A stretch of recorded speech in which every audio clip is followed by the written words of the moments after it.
เอาสวัสดีพ่อแม่พี่น้องเอาวันนี้ว่าพอกับซ่องเนาะวิดีโอไซต์ชแนลเนาะหรือว่าซ่องคำเก่งของเราไต่เด้อพี่น้องเด้อพอกับสกาวเซนเกอร์เนาะวันนี้ก็สิเป็นผลงานเพลงอีกพี่น้องเด้อแต่ว่าวันนี้ว่าแจมมาบวงกับแม่เด้อพี่เด้อเป็นแม่ของข้าพเจ้าแท้ๆนะพี่น้องเนาะเพิ่นก็บ่ได้อยู่เพื่อนนำข้าพเจ้าทันซาเนาะอยู่น้องสาวอยู่ทางเมืองสระสมบูรณ์แขวงจำปาสักพี่เนาะวันนี้ที่ว่าเป็นโอกาสดีเนาะได้มาส่งมือคีย์บอร์ดกับนักร้องยิ่งพี่น้องเลยก็ได้มีโอกาสมาเจอกับแม่เป็นของเพลงให้ฟังมาซะปานหน้าเพิ่นก็เคยห้องอยู่ได้ข้าวเป็นเสียงเป็นสาวปานนี้พี่น้องเอ้ยอย่าเรียกกระเทาได้พวก10 ปลายสิเขา70แล้วพี่น้องเลยแต่ว่าผิดพลาดประการใดขอโทษขออภัยด้วยพี่น้องเด้อถ้าว่าได้เบิ่งในส้มเนี่ยก็จะเริ่มเด้อกดไลค์กดแชร์กดติดตามด้วยพี่น้องเด้อไปพอกับเอาเป็นเสียงเพลงเรื่องในฝันเนาะเป็นทั้งแม่ห้องแล้วก็เพลงเรื่องไร่บาดปลาเนาะเป็นที่3ที่เป็นข้าพเจ้าห้องเพลงว่อนนอกกับคือมาสั่นเมื่อกี้ว่าจัดเลยมาสั่น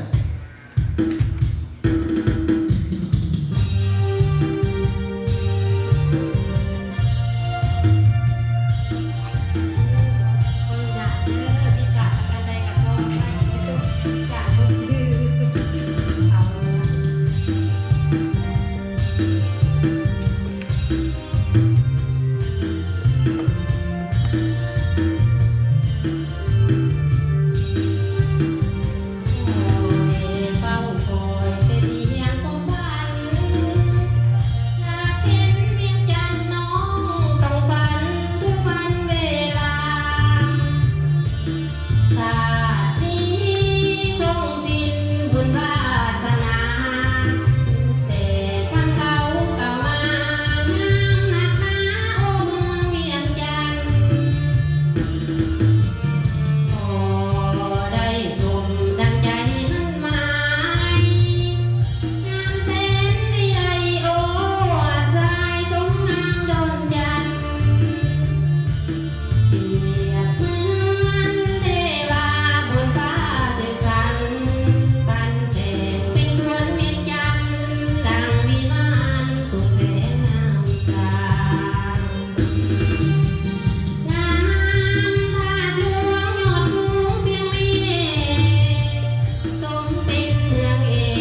งบ่กลับหัน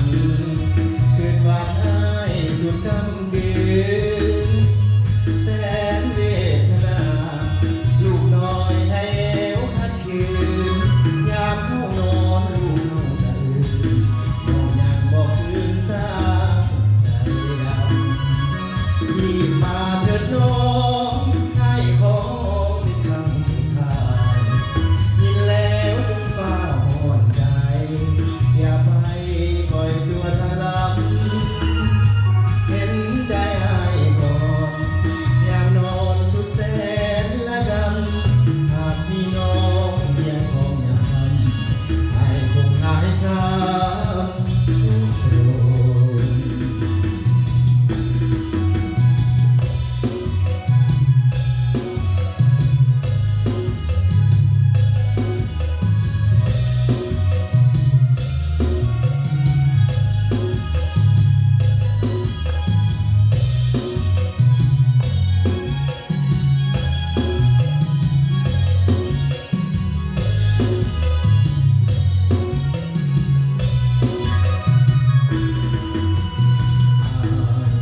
ยังคอยน้องอยู่ทุกวัน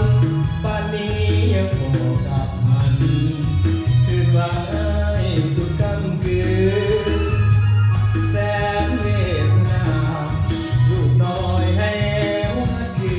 นยามเข้านอนลูกน้องสะอื้นน้องยังบ่คืนสาใจดำ รีบมาเถิดน้องอ้ายของเป็นคำสุดท้ายยินแล้วจงฟ้าห่อนใจ อย่าไปปล่อยตัวทะลักเห็นใจอ้ายก่อนยามนอนสุดแสนละดำหากมีน้องยังคงยังทำให้คงหายช้ำสุดโทน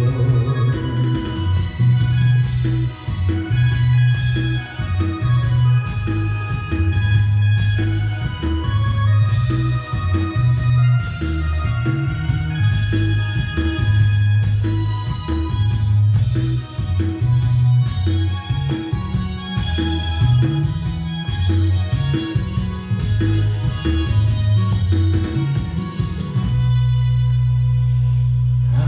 จบลงไปแล้วเพียงเนาะสามเสียงเพลงมาสั่นสองใส่แม่ทางนี้บัวสิเป็นเสียงเพลงบนหนองขึ้นหน้าบนหนองจังก็ เยี่ยมเลย ยังในฝันเนาะเพลงทางนี้เพลงที่สองก็เป็นเพลงลืมไรบ้านปลาเนาะเพลงที่สามก็เป็นเพลงบนหนองกับเพื่อนมาสั่นเนาะจะเป็นเสียงเพลงมาพร้อมยิ่งก็เป็นท่านแม่ของข้าพเจ้าเองนะพี่น้องเนาะแต่ว่าบริจาคใหม่มาเป็นแนวสั่นหลายปีแล้ว พระแต่ครูพิษเขามาผมว่าสั่นเดี๋ยวบ่ได้ห้องเพลงบ่ได้ประกอบส่วนดูคนดังว่าสั่นมื้อนี้ก็ถือว่าเป็นโอกาสดีเด้อผมขอบใจเด้อสำหรับผู้ใดที่เฮาได้มาชมอยู่เนาะโดยเฉพาะกระทั่งลุงใหญ่เฮาอยู่นครหลวงเวียงจันทน์เนาะแล้วก็ FC เพิ่นถูกทุกคนเนาะว่าสิเป็น FC ฝั่งไทยฝั่งลาวเนาะบ่ว่าสิเป็น FC ทางสวรรณเขตบ่ทางสาวแสงบ่ทาง FC ทางต่างประเทศเนาะสิบ่ว่าสิเป็นทาง ยา แม่ย่าเพิ่นก็มาเนาะอยู่ทางสหรัฐอเมริกาสานเนาะฟังแล้วให้มีความสุขกับทุกคนเด้อพี่น้องเด้อตรงนี้ยังไงเนาะมีเสียงเพลงเสียงรำมาสั่นเนาะสุดท้ายก็สิได้ขอกล่าวคำว่าเด้อสวัสดีสวัสดีเบ่ทุกผู้ทุกคน